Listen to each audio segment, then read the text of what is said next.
Yo, what's going on, guys? Welcome back to a brand new video on the second channel. Inside of today's video, going to be carrying on with our free-to-play to masters grind. So I did say yesterday I wanted to alternate days between challenges and my free-to-play to masters, but you guys didn't really suggest too many challenges. So the most liked comment in the comment section below, I will try my best to do that challenge. So make sure you comment in all of your challenge videos suggestions down below. So before we jump into it, then you can see I'm literally one game away from Mythic. So pretty decent so far. So before we jump into it, make sure you're using the crate code. That'd be greatly appreciated. And without further ado, let's hop right into it. Alright guys, so hopping into the first game then. So I completely forgot to show the bans for this one, but like the standard kind of Bonnie, I believe Carl was banned. We've got the likes, I think Crow was banned.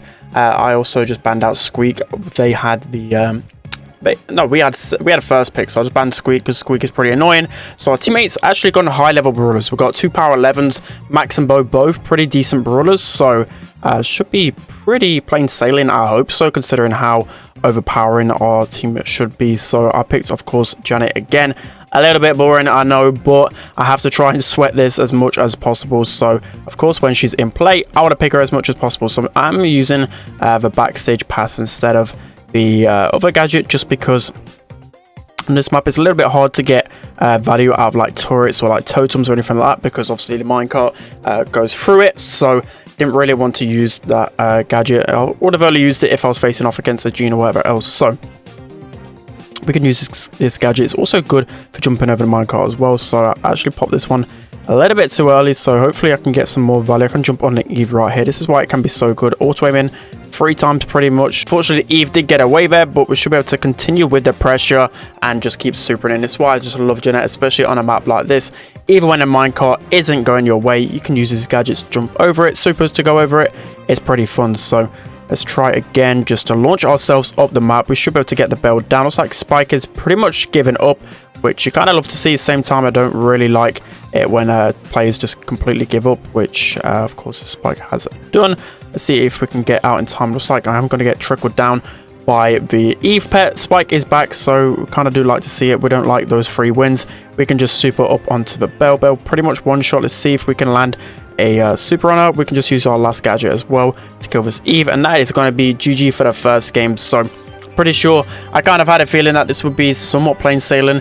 2 power 11s at this level I thought was pretty rare, but it goes to show that a lot of people still getting their power 11s in. So next round then. So a lot of you guys also questioning why I got every like brawler to power 9 before I ranked up until I rank up any like power 11s or whatever. The main reason why is just because literally from a free-to-play perspective, I know it's good to have like maybe a couple of power 11 brawlers or whatever, but in the terms of like trying to get star powers and gadgets for every single brawler, I feel like this is the quickest way.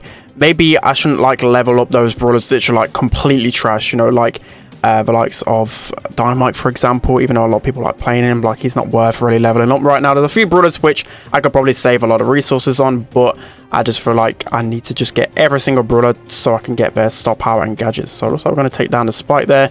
Eve going to be pretty weak as well, and she's just so incredibly broken. You just see how I'm able just to pressure so much all of the time. Again, I could just super on in here, and even if I die, I know I'm going to get these guys pretty weak. So Eve, again, I'm just going to super onto her. She's going to get taken down, and that is pretty much everyone dead. We're just going to try and cover for the bow as much as possible here so he can carry on collecting those gems. Let's see if we can use our gadget to get out of it in time. We can use it to launch over there.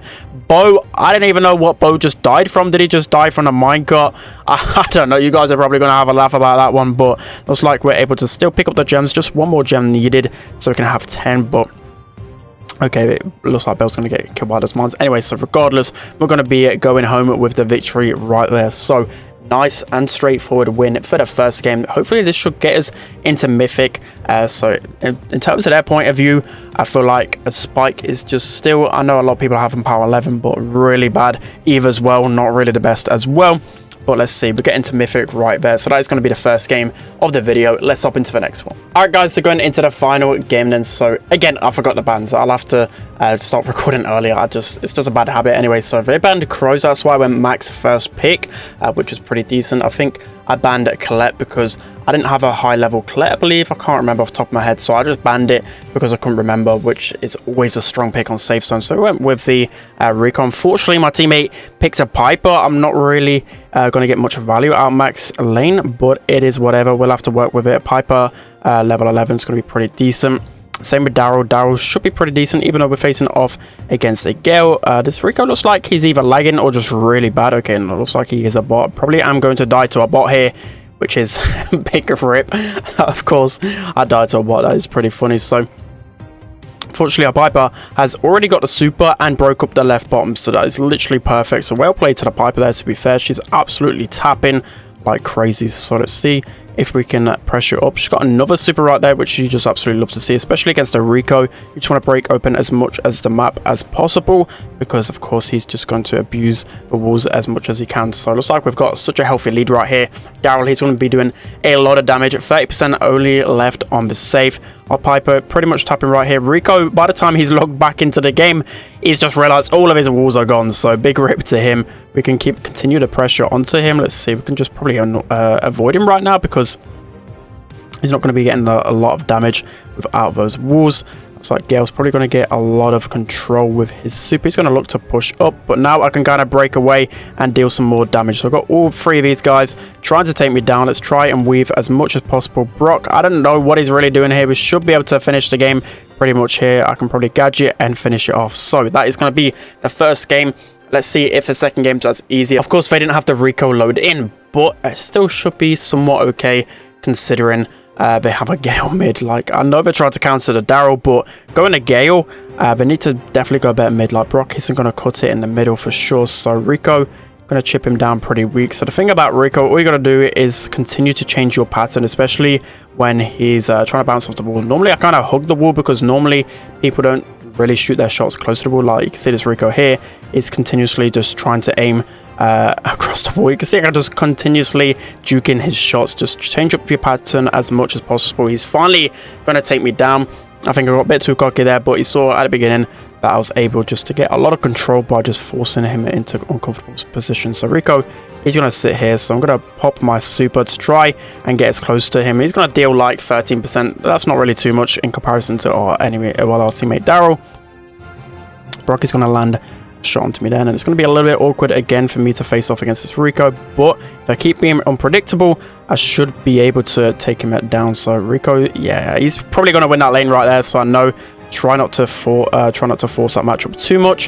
Hopefully our Piper can take down those walls. So that's a really good play from our Piper. That's going to be the Rico down, and that should be him basically doing nothing for the rest of the game now. Basically all the walls are destroyed, so should be pretty plain simple. Gale with a nice play there. Of course, you can stun against those, that water block, which is a bit unfortunate for us. I think Gale's got one more gadget left, so Daryl can then do work against him, hopefully. I mean, they're doing much better this time around. Somehow, the Daryl actually didn't get pushed back there, which is pretty funny to see. We're just going to try and push for the middle and heal up. Okay, nice. We need to still keep our tabs on this Rico, though, so we're going to head back over to the left-hand lane whilst we heal up. Rico is going to be pretty bad in the open, so we know we can try and take him on as much as possible. Our Piper unfortunately going to go down, but we're going to try and hold off as much as possible until both our teammates are back here. So it's all about trying to chip people down and waste as much time as possible. So here comes the Brock. We can take him down really quickly. It's why I really don't like Brock when it comes to heist, because any brawler with any type of pressure is just completely going to fold him. So that's going to be another win right there. So a bit questionable towards the start of that second round, but as time went on, Max is such an easy counter to the likes of Rico and Brock, especially with how fast she is. But that's going to be it for today's video, just the 2 games, because as I said, I wanted you guys to comment as many challenges as possible, and yeah, hopefully we can bring back the SpenLC plays and vibes. But yeah, that's going to be it for today's video. Hope you enjoyed this one. Don't forget to like, comment and subscribe, and I'll see you guys next time.